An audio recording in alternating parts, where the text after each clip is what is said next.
En fait, j'ai pêché à tout.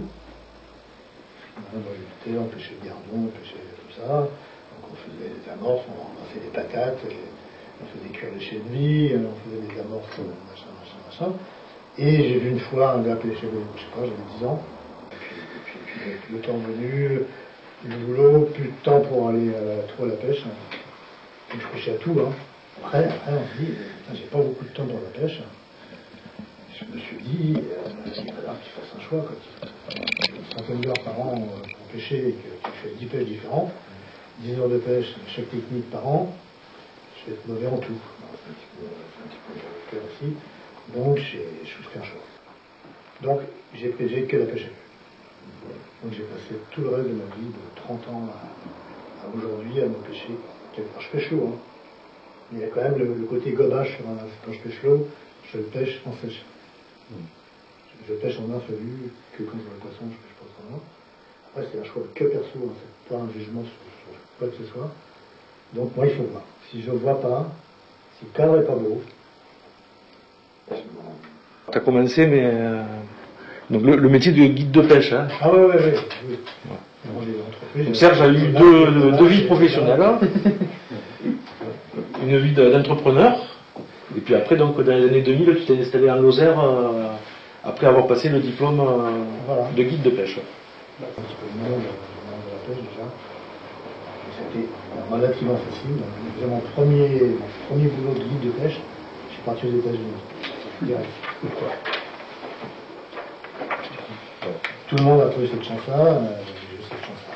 Présente un petit peu les contenus de cet ouvrage, puis en fait c'est toute l'expérience qu'il a acquise durant ces années de profession, de moniteur guide de pêche, voilà. Avec son approche philosophie, en fait. personnelle, philosophique de la pêche à la mouche. Voilà. Donc vous allez voir, et il va vous dire que tout ce que moi je vous apprends, c'est n'importe quoi. Peut-être a-t-il raison, mais surtout, ce qu'il faut retenir, voilà, c'est que d'abord sur certains fondamentaux, c'est la même chose.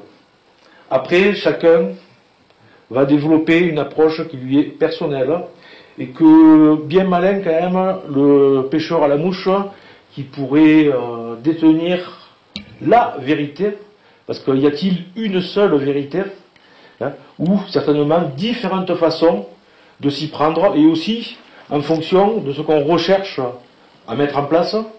Voilà. Donc Serge, tu nous as déjà un petit peu parlé, mais toi tes techniques de prédilection, c'est voir. Donc tu pêches quasi exclusivement en sèche et en nymphe à vue. Voilà. Donc par exemple, nous on travaille aussi sur de la polyvalence, avec des techniques parfois de nymphophile, de sèche-nymphe. Voilà. C'est des choses que Serge, par son approche, ne se fait pas plaisir à pratiquer. Voilà. Par contre, vous allez voir, ce qui est important, c'est que il y a cette philosophie de voir. Et c'est des choses que j'ai beaucoup appris aussi avec Serge, hein, c'est de développer ce sens de l'observation, parce que c'est peut-être aussi une facilité de pêcher en nymphophile, mais on passe aussi à côté de certaines choses parce qu'on ne regarde pas assez, et qu'il y a peut-être des poissons qu'on aurait pu attaquer autrement, mais absorbés par notre technique, par la visualisation du fil indicateur, eh bien on ne voit pas peut-être le petit gobage contre la bordure, ce poisson qui est à maraude sous les branches, sous nos pieds. Parfois voilà, sous nos pieds. Donc du coup tu pêches quelle rivière? Alors bah, disons que voilà, je suis venu en Lozère en fait à cause d'un chien de chasse, mais j'allais en Margerie, j'allais stable. Et puis un jour, en Lozère, fait une année, ils ont fermé la pêche en Lozère le jeudi. Donc il y a une semaine de vacances, les dents qui traînent par terre, et le jeudi, on ne peut pas pêcher. Donc j'ai entendu, tiens, voilà, il y a la jonte, en fait, de l'autre côté c'est l'Aveyron, et là on peut pêcher. Je connaissais déjà bien le lot, hein, mais bon, c'est clair, mais c'est clair, pas très clair. Et là quand j'ai vu la jonte, partout. Alors là, j'ai acheté mes yeux. L'année d'après, j'ai acheté mes yeux. Et à regarder, je pense que j'ai beaucoup plus appris à pêcher, à regarder qu'à pêcher qu'en pêchant. J'ai mieux compris la rivière, en fait. Avoir envie de prendre tous les poissons que l'on voit, ou de pêcher tous les postes que l'on voit sans, les poissons que l'on voit sans savoir pourquoi, hein, ou tous les postes, hein, sans savoir vraiment pourquoi, on pêche. On n'essaye pas de comprendre, en fait. J'ai connu un Lozère qui avait débuté, et qui m'a dit: tu seras pêcheur quand tu auras des écueils dans le dos. Il ne faut pas se figer sur un geste, sur une idée, sur ma conception de la pêche à la mouche. Si on a tous dans ce qu'on fait le regard pour comprendre vraiment, comprendre comment ça fonctionne, alors voilà, on comprend l'arrière. Maintenant, j'en suis au point que je ne fais les poissons que quand je suis surpris. Après, c'est plus facile à dire, à 70 ans passés, où j'ai passé des années au bord de l'eau, de faire le blasé. Mais je fais un poisson quand je suis surpris parce que je suis surpris. Et je suis mécontent parce que si je suis surpris, c'est que j'avais mal vu l'arrière, en fait. Moi, personnellement, un débutant, c'était direct. Bon, chez moi, c'est la Bresse ou le Pétuzan, direct dans les mains. La petite voûte, canne de 9 pieds, les petites cannes, ça sert à rien, canne de 9 pieds dans les mains. Les gars, on peut pêcher là-dedans? Ouais. Ah bon? Il est débutant. Oui, bon, une canne à mouche, c'était Brad Pitt, 20 mètres derrière, 20 mètres devant. Alors forcément, quand il y a 50 cm à droite, 50 à gauche, puis 1 mètre devant et derrière. Et je suis à canne basse, la mouche, c'est pas ça. Ce qui est vrai. Ça passe comme ça. Après, j'ai pu en choquer aussi, hein. Mais quand j'arrivais sur un terrain découvert, sur quelle lettre? Donc en démarrant sur un terrain découvert pour arriver après sous les arbres, on recommençait, on était tout à zéro en fait. Mais j'ai des gars qui ont été le soir et ils voulaient arrêter quoi. Et je t'inquiète, je vais t'en faire des mouches, pas de problème. Je t'avais perdu plein de mouches, mais c'est pas grave, on va refaire tout à l'heure. Mais justement, puisque tu nous parles des mouches, parce que tout le monde est venu, c'est pour avoir les secrets de Serge Rollo. Alors, on le sait très bien, si tu as attrapé plein de poissons, c'est parce que tu avais la bonne mouche. Ah, c'est sûr. C'est sûr. Alors nous, en fait, on est là pour savoir quelle mouche il faut accrocher au bout de la ligne, quoi. Alors, voilà. Alors, moi, j'ai 3 mouches. Une, c'est la 3 dans l'arbre, on va la faire tout à l'heure. Il y a une vidéo là-dessus. Et il y a 3 parties, en fait. Il y a une collerette, il y a un corps, il y a un tag, et il y a du chevreuil. Le chevreuil, je l'ai rajouté parce que j'en avais marre que les clients me disent je ne vois pas la mouche. Voilà. Donc celle-là, elle a existé par ça. Ouais. Donc, la mouche d'origine, en fait, c'était une araignée toute bête, un corps, un tag. Un tag, pourquoi? Parce que c'est très américain, j'ai beaucoup été aux États-Unis. Je trouve ça joli, ça flotte bien, ça flotte bas. Je me dis que ça fait l'exuvie qui traîne derrière, en France, on peut se faire plein de cinéma. Donc je suis parti de cette mouche-là, que j'appelle la rouge. Il y a beaucoup d'insectes d'éphémères qui, à un moment de leur vie, deviennent cette couleur un peu lit de vin, un peu marron, un peu ce qu'on veut, quoi. Et donc je pêche beaucoup avec ça, et j'en ai une 3e. Alors après, il faut une fourmi, hein. On va oublier la mouche de mai, parce que le jour il y a la mouche de mai, mais moi en bas, il n'y en a pas. Donc il faut une mouche de mai, il faut une fourmi, il faut un petit beetle, je ne sais plus comment dire en français, la coléoptère. Mais bon, mouche de base, moi j'en ai 3. La 3e, c'est une mouche en 22 ou en 24, avec laquelle j'ai pris tous mes plus gros poissons en fait. Mais laquelle je pêche que les plats. Le fil douche pas l'eau, j'appelle la cuve d'en haut, je vous montrerai tout à l'heure, que je ne divulguais qu'au pêcheur que j'avais confiance. Parce que c'est une mouche. Autant je dis qu'il n'y a pas de mouche miracle. Voilà, on peut prendre une mouche X, une Rodanie, on va prendre 100 mecs qui la montent, on va avoir 100 imitations différentes. Elles sont toutes bonnes, elles sont bien présentées. Après, Tout le reste, c'est notre d'y croire nous, et de bien la présenter au poisson. On n'a pas fait partir le poisson, il mange encore, et on lui pose correctement. Parce que si on la fait partir, on peut tout faire le reste. Ça ne pue à rien, les marais. Donc, les mouches miracle, il n'y en a pas. Après, cette mouche-là qu'on va voir, je l'ai présentée partout. Hein. Partout dans le monde. Elle flotte bien. Parce que c'est aussi un problème pour les villes de pêche. Le cul de canard, j'ai arrêté. Moi. Parce que je passais mon temps à sécher les mouches. Les jours, il pleut. Un guide de pêche qui passe sa journée à suivre les mouches. J'ai arrêté le cul de canard, parce que c'est bien. Mais en fait, ça ne fait pas mieux que le reste. Ça ne pêche pas mieux que le reste. Nos anciens, ils avaient aussi des culs de canard. Hein. Ils ne s'en servaient pas, il faut raison. Ils avaient dû essayer. Donc l'araignée, c'est un truc qui marche quand même super bien. Peut-être que ça a l'avantage aussi d'être plus trop utilisé, que le poisson ne connaît plus trop bien non plus. Il ne faut pas l'oublier non plus. Bon, vous verrez au fur et à mesure de la saison, vous attaquez un poisson avec la mouche, il y a 3 en 1. Premier passage, pouf. Vous venez dans la semaine, parce qu'on la reprend dans la semaine. Hein. Il va encore franco. La semaine d'après, ça passe bien. Et puis à un moment donné, dans la saison, on la voit arriver, elle se casse.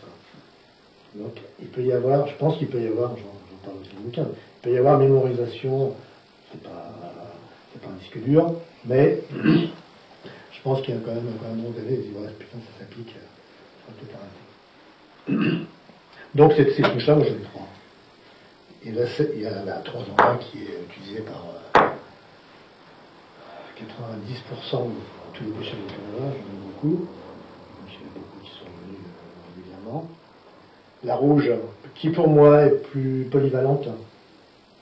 Mais c'est vrai que sur une eau un peu teintée, des roches un peu rouges, de l'ombre et tout, c'est vrai qu'on la voit pas bien. Je fais pas de parachute, hein, parce que ça accroche plus les arbres. Le son est tellement dégagé que...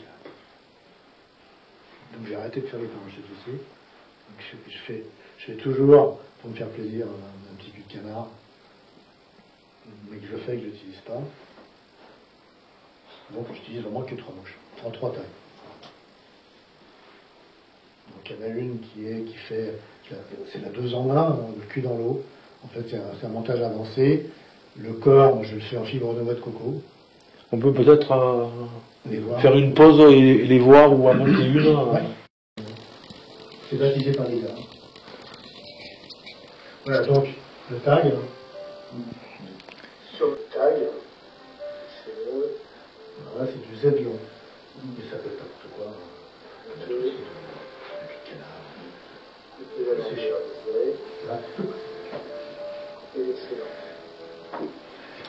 Tu as mis une demi-longueur par rapport à la hampa? Ouais, 2-3 mm. Et la couleur, on en parlera tout à l'heure, pour moi la couleur, il y a le ton. Il n'y a que le ton. C'est clair ou foncé. Point. Pas jaune, machin, jaune truc, ou un peu plus brillant, un peu noir. Du rouge, ça peut être du bleu. Du demi, c'est du bol lumineux. On ramasse, il se frotte sur les arbres pour débarrasser du pelage de l'air. Donc c'est l'amour, c'est le côté sympa. Positionner aussi. Ouais, c'est du L qui apparaît toujours c'est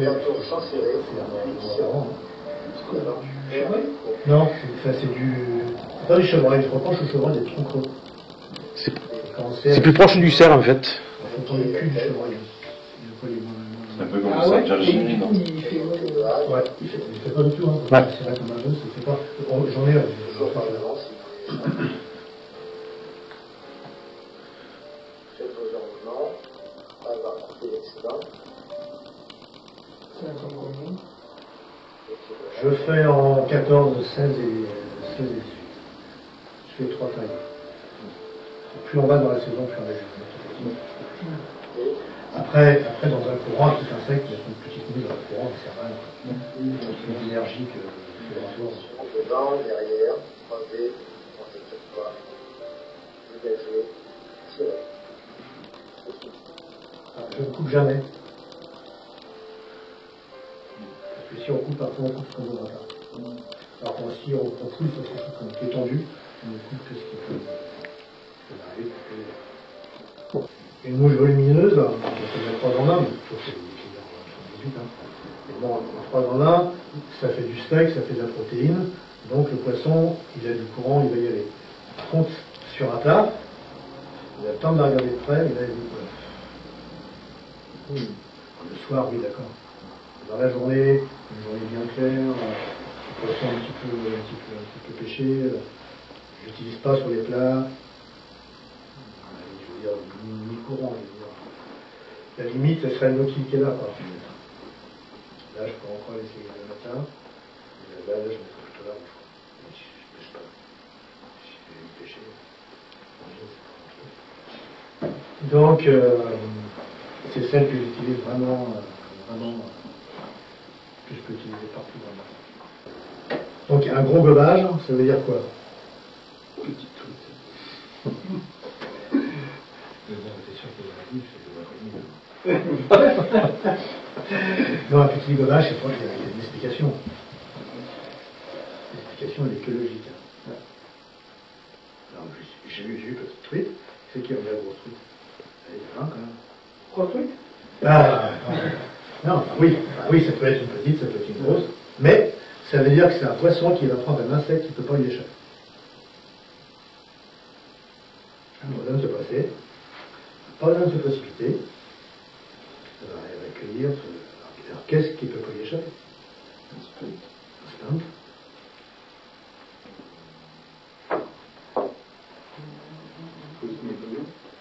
Une émergente. Une émergente.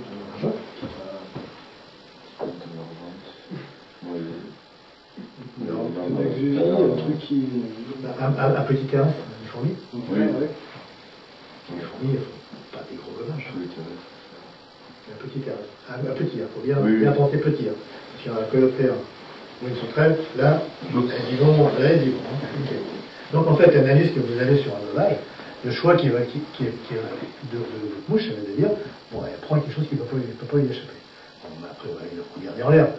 Si il sort des mouches de mai ou des exios, on va pas mettre une émergente ou un stump en 122, quoi. Donc on va mettre quelque chose d'un peu plus costaud qui va un peu correspondre à ce qu'on voit voler. Et forcément, il y a un piège. Ce que je veux dire, si vous avez 2000 mouches devant vous en train de voler et que vous avez 2 gomages, en hiver, c'est pas normal. Donc ça veut dire que c'est pas ça qui prennent. Elles ont barre, elles sont gavées. Donc il faut regarder ce qui reste en l'air, ou si vous connaissez votre région, vous savez ce qu'il y a comme insecte. Donc si la réponse était là, vous allez mettre quelque chose de différent. Beaucoup d'insectes, peu de gommages. Dans une rivière, vous savez qu'il y a des poissons.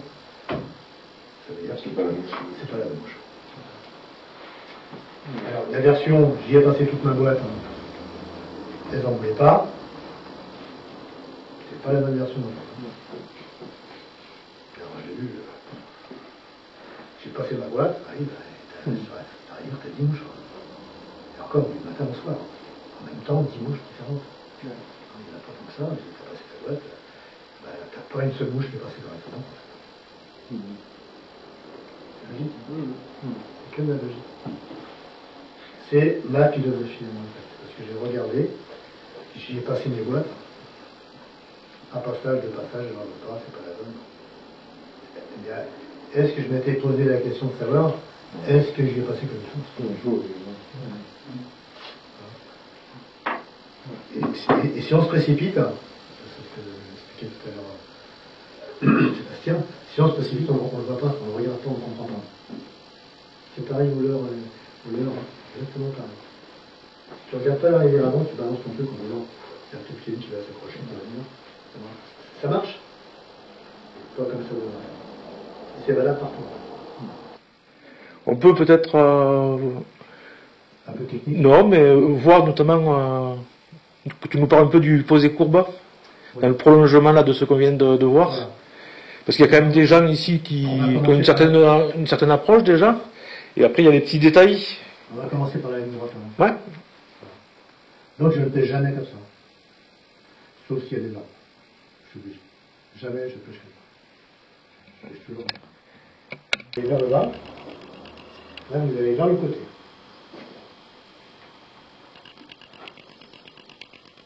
Donc votre boucle naturellement en l'air, quand elle se posera sur l'eau, elle sera comme ça.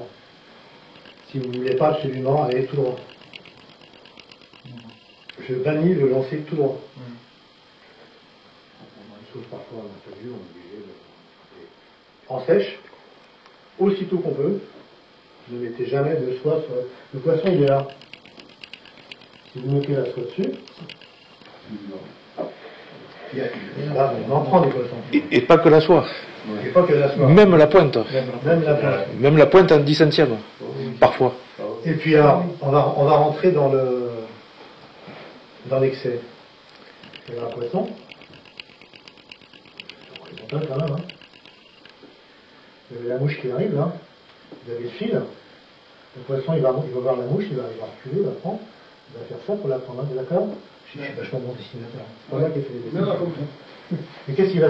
Avec vraiment le hasard là. Ici, il va bouffer du fil. Il va pousser le fil.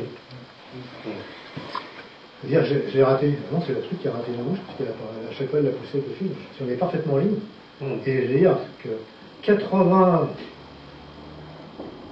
je vais dire 19, parce qu'il y a peut-être un qui ne fait pas, % des pêcheurs, ils se mettent en plein confort, ils se mettent juste dans la ligne du poisson, parce qu'on est sûr d'avoir la direction. Alors que la direction, c'est peut-être un chiffon. Pour les chiens.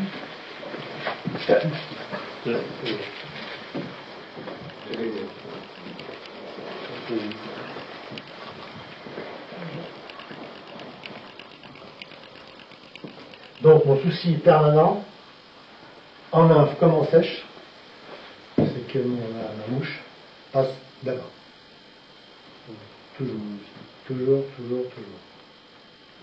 Plein d'avantages. Pour ceux qui pêchent en nymphe, comme ma mouche, ma nymphe, le courant est comme ça, ma nymphe, elle va descendre naturellement en premier. Alors que si je me pose comme ça, elle va vouloir faire couler le fil. Alors que si elle est devant, elle va emmener le fil. Elle va être poussée par le fil. Pas de dragage, mouche première. Sitôt que vous pouvez, c'est-à-dire tout le temps, sauf vraiment des arts comme ça, alors ça peut être légèrement, hein. On peut faire ça, on peut faire la bulle, on peut faire ça en faisant que ça, hein. Et on fait quoi? Même avec des arts. On peut le faire. Ok?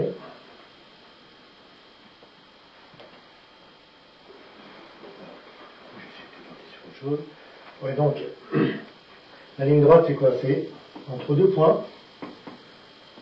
Tout s'est fait à l'école. On passe une ligne droite et une seule. C'est le clic qui le dit. Il a raison, putain, c'est bien. Donc, si je trace avec mention une ligne droite entre mon point de départ et l'endroit où je vais arriver, si je fais dans la ligne droite, je donne une accélération avec le sion, la mouche ira à cet endroit. C'est physique, c'est obligatoire. On ne peut pas arriver autrement. Donc, je vous explique, là j'ai éliminé. Une ligne droite, c'est ça. D'accord? C'est bouché, mais non. Ça, c'est une ligne droite. Si je fais ça, c'est un cercle. D'accord? Si je fais ça, c'est un cercle. Si je fais ça, c'est un cercle. Donc il y a un bout de ligne droite. Si j'en fais long comme ça de bout de ligne droite dans la direction où je vais arriver, la mouche ira obligatoirement au rôle de qu'elle arrive. Même si elle est là. Si je suis face au vent, que je pêche comme ça, à un moment donné, ma soie va toucher l'eau, il n'y aura plus d'énergie transmise, énergie cinétique, il n'y aura plus de transmission, ma mouche va s'écrouler en fait. On va se retrouver avec soit un boudin juste autour de la soie, soit même en arrière. Alors que si je maintiens par en dessous, par la gravitation, tant que je tiens ma soie en l'air, ça va arriver, ça arrivera au bout. Et je peux l'arrêter quand je veux. Si je fais ça, que je m'arrête, je pose ma soie sur l'eau, il n'y a plus d'énergie. Ça s'arrête où j'ai raté mon coup, le poisson a reculé, ce qui arrive beaucoup à l'étranger. Chez nous, elles sont assez stables sur leur poste de levage. Il y a des rivières, il y a des poissons, même des farios ailleurs, qui ont la bougeotte. Et donc on fait le geste, on tient, et là on la voit qui a reculé, on peut l'arrêter en fait. On pose, ça s'arrêtera. Jamais d'impact de la soie sur la ligne du poisson. Sur la ligne où il pourrait y avoir des poissons aussi. On va se débrouiller, on peut le poser sur la rive comme ça. Ça m'arrive souvent de poser sur l'herbe, sur la rive. La soie, ça ne penche pas. Hein. Si le bas-ligne, la mouche est sur l'eau, le reste, on s'en fout. Il ne faut pas que ce soit énorme, ça machin. Le génie, c'est un peu chiant. Mais tout le reste, ça passe. Donc on est bien toujours, ce que nous on a appris sur un geste linéaire. Après, ce que Serge essaye d'exprimer, c'est qu'après justement, à partir du lancer école, on peut aussi commencer à maîtriser le comportement de la ligne en l'air et à dessiner et à réaliser quelque chose qu'on veut obtenir. Et entre autres, il utilise énormément le passage de la ligne sous la canne, au lieu de travailler toujours par-dessus la canne. Et c'est surtout dans cette gestuelle qu'il arrive à dessiner et à couper le déroulé de la soie avec la fameuse boucle pour pouvoir dessiner son posé courbe. Si vous passez votre canne sous les arbres, comme la soie passe sous la canne, ça passe partout. Là, on va passer aux vidéos pour montrer tout ça. En fait, pourquoi le courbe est important. C'est la qualité du posé, la qualité de la présentation. Je crois que c'est encore plus important pour la nymphe que pour la sèche, parce que la sèche encore. En nymphe, on peut très vite rater beaucoup de poissons. Déjà, le ferrage, c'est pas le plus simple. Mais une fois qu'on l'a éduqué, c'est cuit en sèche. Il faut la faire un moment donné. Hein. On a encore quelques jokers, à part la jambe. Sur les barres. J'ai posé ma soie où il n'y a pas de courant en fait. Donc il n'y a pas de poisson à part je les aurais dû en affaler. Donc vous voyez, la mouche elle est là, et le fil est là. Hein. Et si on revient en arrière, vous allez voir qu'elle se pose, le geste est très doux. Et le posé, c'est dommage, il a... Donc même enroulé, j'applique ça. Vous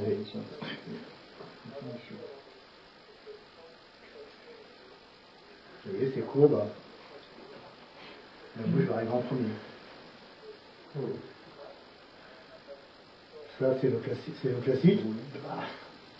La soie a touché l'eau, la mouche arrive une demi-heure après.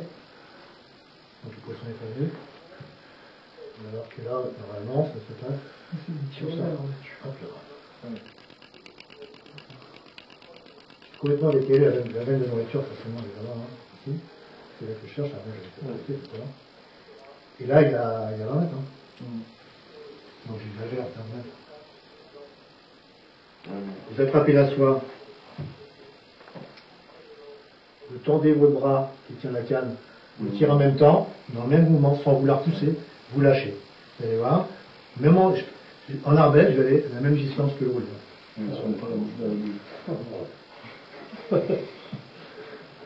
Alors qu'avec, bon, là c'était pour exciter dans son jardin, avec le soleil dans les yeux, on est limité à la longueur de la canne, plus de 6 mètres, quoi. Une canne de 3 mètres.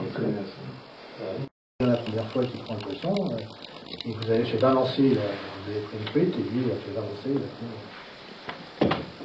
pris 20 trucs. C'est vrai que c'est, mais ça compte. Ça compte, et à un moment donné, dans sa vie de pêcheur, on a envie de prendre des poissons en fait. Plus on est jeune, plus c'est comme ça. Hein, voilà, t'as envie, hein? Ouais, t'inquiète pas, ça va t'en prendre. Mais à un moment donné, savoir pourquoi. Prendre un poisson, être pris par un poisson, c'est ce que je reproche un petit peu au leurre. Hein. Je dis, mais je me suis mis il y a un mois, hein, donc, un petit coup d'heure. C'est pas moi qui prends le poisson. c'est lui qui me prend. Puis chez Naphophile, c'est pareil. C'est pas moi qui prends le poste. Et puis, alors c'est pas pour critiquer, hein, mais imaginez un guide. Parce que je fonctionnais comme ça. Imaginez un guide qui a, ne faites pas partir des poissons. Attention à l'approche, attention à ceci, attention à cela, et non, tape pas des pieds, machin, ceci, vous pouvez chanter, non pas l'oreille. Mais, et puis là, vous dites, par matin, tiens, tu rentres dans la flotte, là, puis pêche à 2 mètres de tes pieds. Je ne pouvais pas. Je ne pouvais pas. De toute façon, tu rentres, elles sont barrées. Les premiers mètres que tu fais, tu ne peux pas en prendre. Ou alors, ils auraient été mis ce matin. Mais après, oui, une fois que tu es dans l'eau, tu avances, ok, d'accord, ça peut marcher. Mais pas savoir pourquoi je les prends. Et ça, il y a longtemps, hein. Il y a vraiment longtemps. Mais après, si on se fait plaisir à taper l'eau, on peut se vider la tête, hein. Je sais même plus ce que j'ai écrit un bouquin. J'ai dit, le bouquin, c'est pas pour. Si tu vas à la pêche juste pour te détendre et tout, toutes les techniques sont bonnes, si tu restes dans ton milieu, puis voilà quoi. Après, si on veut être perfectionniste, j'étais dans la mécanique de précision, il y a des restes. Après, je pouvais être chiant, hein, je pense. Hein. Je sais pas, peut-être tu degrés après moi, le dissert, hein. Mais voilà, bon, après, moi, c'était comme ça. Un gars qui me demandait un stage de lymphophile, je lui disais, ouais, 5 minutes. Parce qu'après, j'ai plus rien dit. Hein. Et non, ben, lui, il pêche. Après, c'est mon ressenti. Moi, je m'ennuyais. Et si le guide, il s'ennuie à côté de son client, c'est des journées. Pour les deux. Les deux. Donc, en fait, je disais non. Pas pour critiquer. Parce que je sais pas pourquoi. Si je sais pas pourquoi, je sais pas. Et vous inquiétez pas, il y a plein de choses que je sais pas. C'est ces gars-là qui disaient, ouais, je sais. Ils chantaient un truc, je sais que je ne sais pas. Ça termine comme ça, je crois. Voilà, en fait, toute mon approche à moi, c'est de comprendre le milieu, de savoir pourquoi je le prends. Et si je ne sais pas pourquoi je le prends, ben la sortie d'après, le week-end d'après, le mois d'après, le lendemain matin, ben je recommence le même truc. J'en reprends, ben je dis ouais, j'en ai pris, ben j'y étais, toi. Le plus beau poisson pour moi, aujourd'hui, hein, j'aurais pas dit ça il y a 30 ans, le plus beau poisson, c'est celui qui arrive pas à prendre.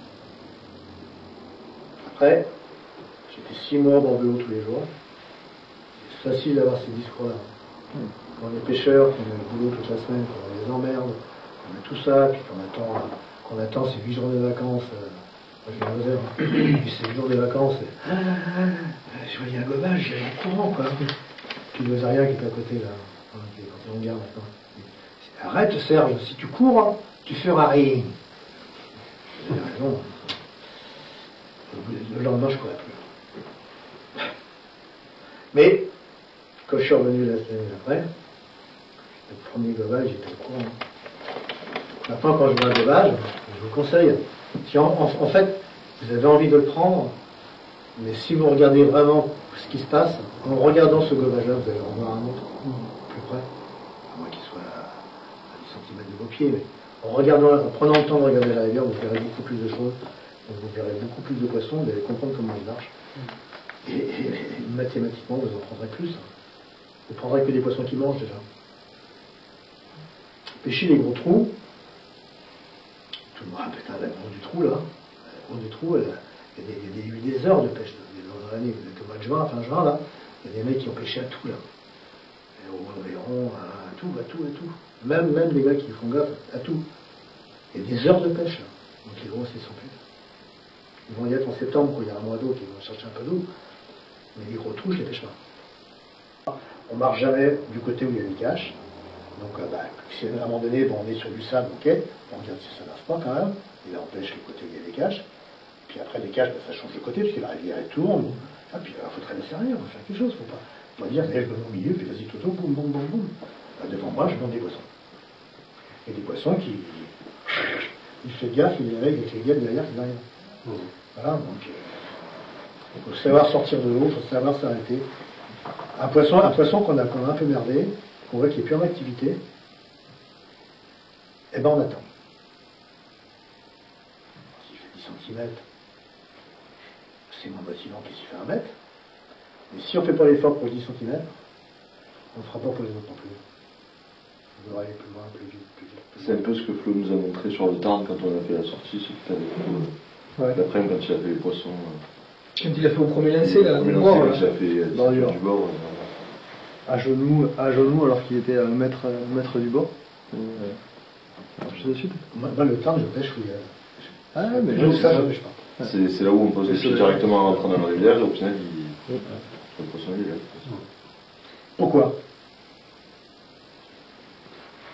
Parce que la truite elle est feignante. Du coup, elle est toujours là où. Elle prend les risques. Il n'y a pas beaucoup d'eau sous elle. Ouais. Elle prend les risques.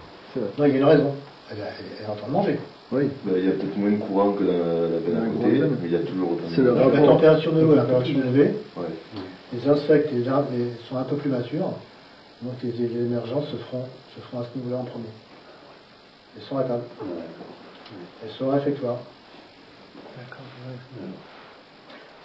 Quand on pêche une veine d'eau en nymphe, en fait, on va aller les chercher dans un lieu d'attente. Est-ce qu'il se passe quelque chose? Quand elles sont vraiment dans peu d'eau, elles sont à table.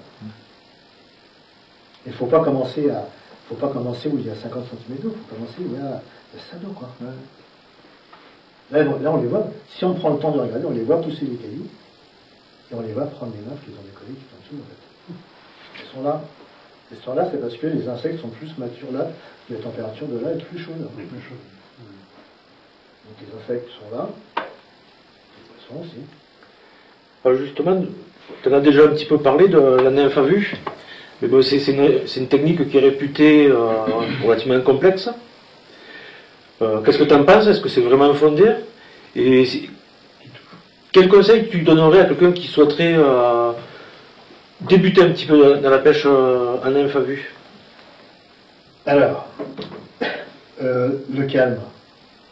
Le calme, parce que ce qui est le dur dans la nymphe à vue, c'est le ferrage. Parce que quasiment à chaque fois, on fait déplacer le poisson.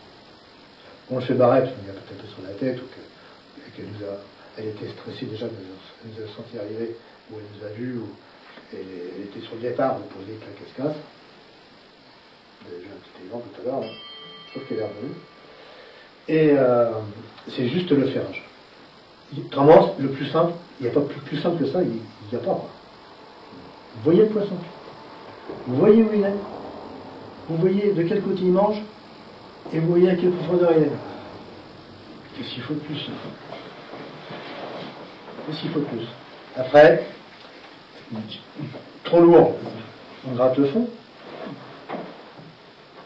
Plus léger, on passe au-dessus.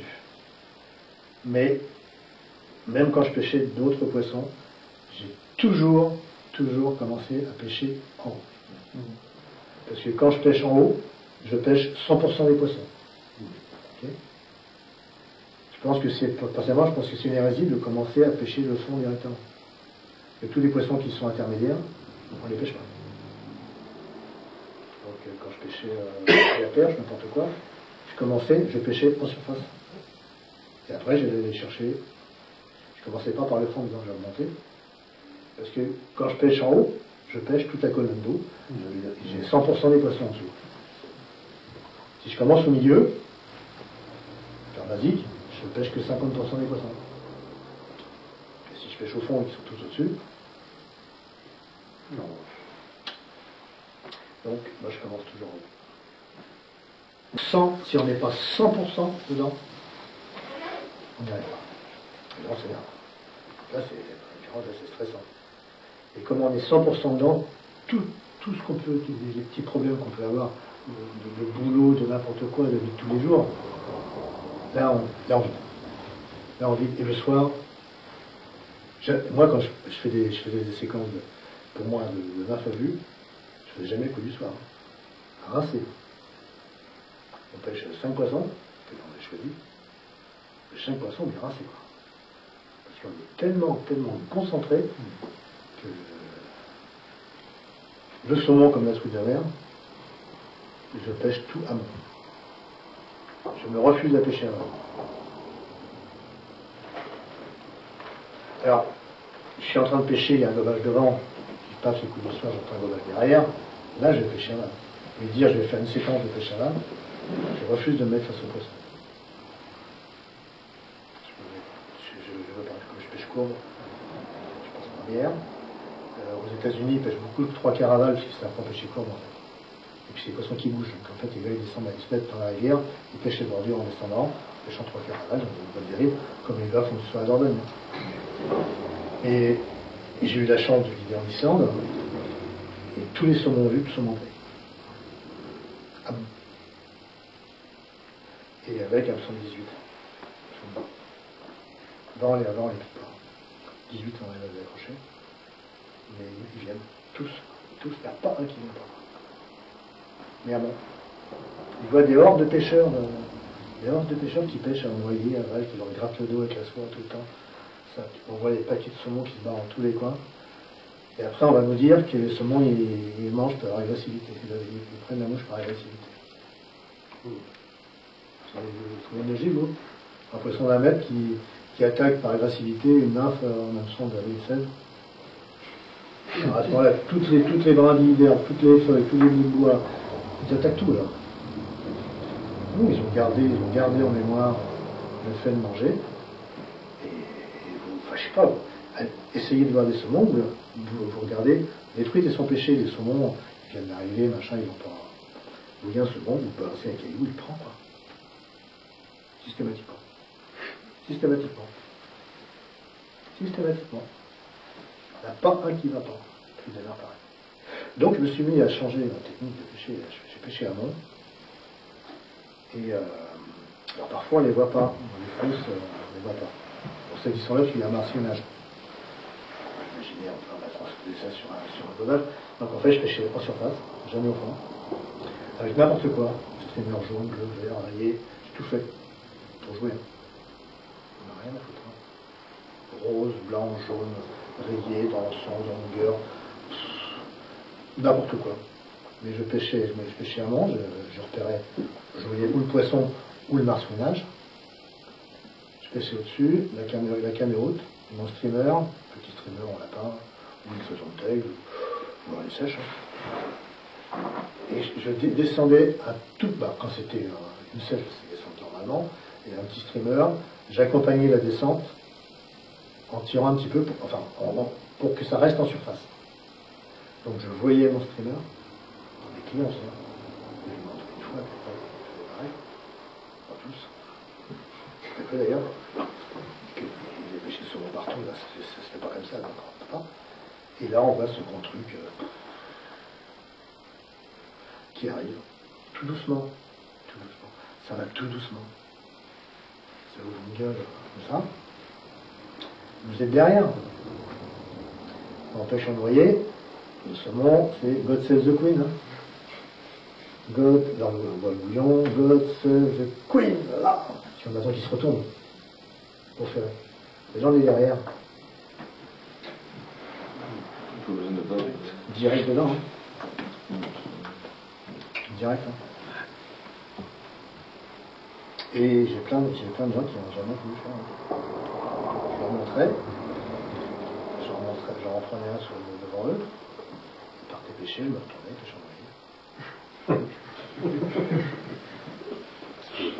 ils avaient payé 4 000 balles la semaine.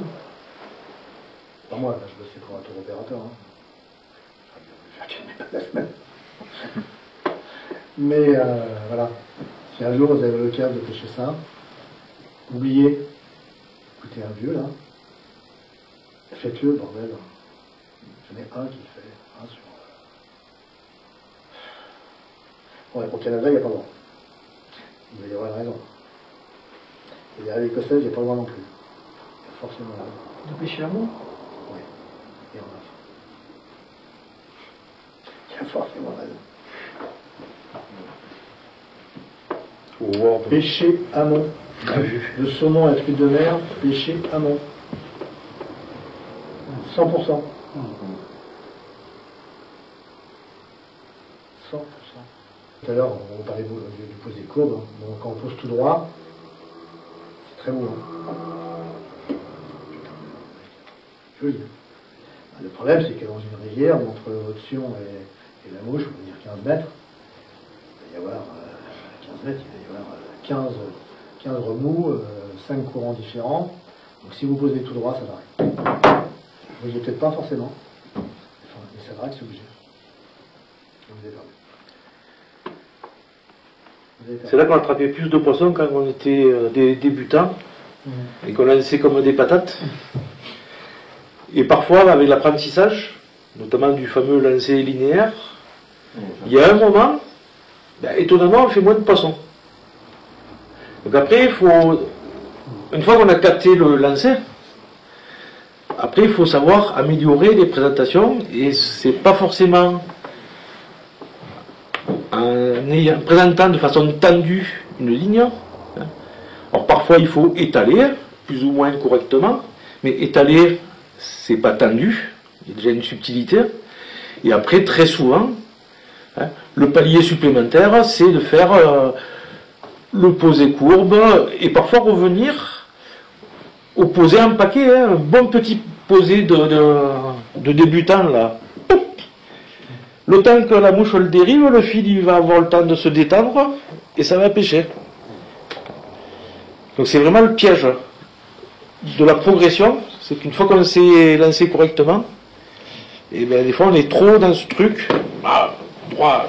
On est trop dans le joli. On est trop dans le Brad Pitt. Je peux vous garantir que le mec qui doublait Brad Pitt, moi je le connais, peut-être non maintenant, on l'a vu, mais Dan Bailey.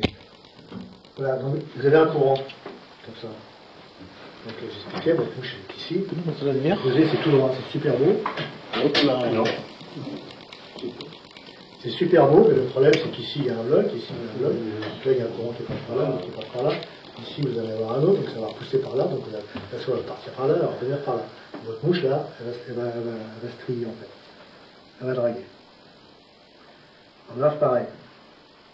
Donc là on va changer de dessin.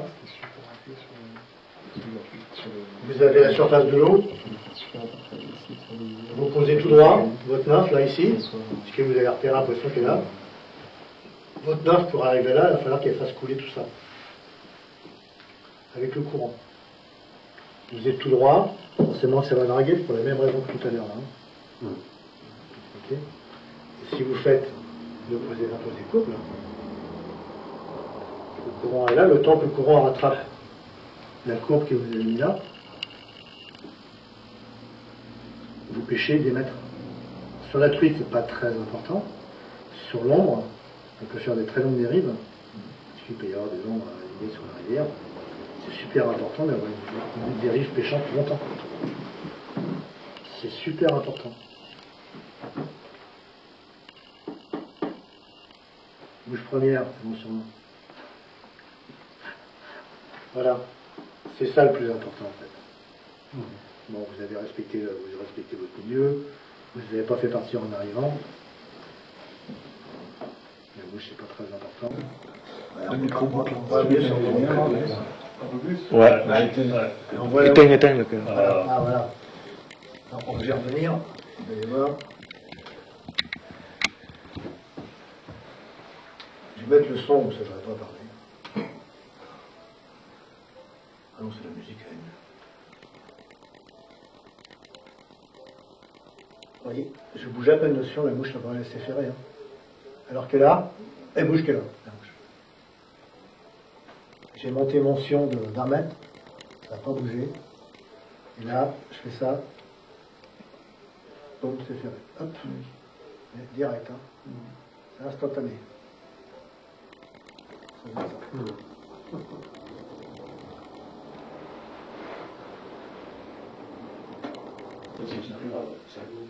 Justement, j'ai une question à te poser. C'est des arcs-en-ciel, hein. Elles se déplacent. C'est des arcs.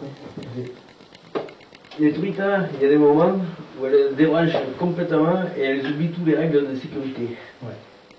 Et il y a des jours où le micro-dragage fera peur à tous les jours. et il y a des moments où elles vont moucher derrière toi alors que tu viens de passer, et il y a une mouche devant toi, sur le côté, partout. Et tu es au milieu d'elles. Ouais.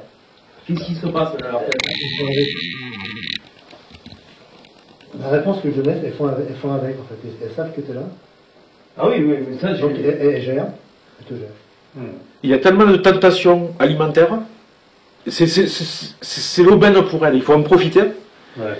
Donc il y a un prédateur qui dérange, mais elles le font avec. Moi j'ai vu gober des truites avec une autre en dessous. Ah ouais. Oui. On était assis sur une passerelle, c'était sur la Jange, à O12.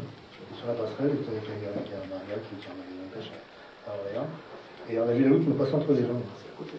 Il y avait plein de gobage. Jean-Marc il dit, oh putain c'est mort. En effet, là, les truites, pouf.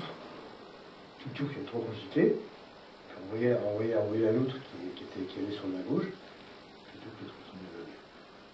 Peut-être pas vu. Peut-être que la loutre avait pris un poisson. Parce que quand vous voyez les trucs en Afrique où les lions attaquent les gnous, là, ils sauvent, c'est tout qu'ils ont attrapé, ils arrêtent de courir. Elle avait interrompu, elle avait ce qu'il fallait. Il avait ce qu'il fallait, donc ça y est, il a repayé ce qu'il avait. On va bosser se poser court alors. Alors, le poser court, c'est pour moi, Je vois, il y a demain. Il n'y a pas d'autre Faire ça. Et le poser courbe, il y a juste à faire ça. Hein. Mettre petit degré à droite et des degrés à gauche. Pas ta canne. Et ne jamais aller vers le bas. Vous shootez en avançant.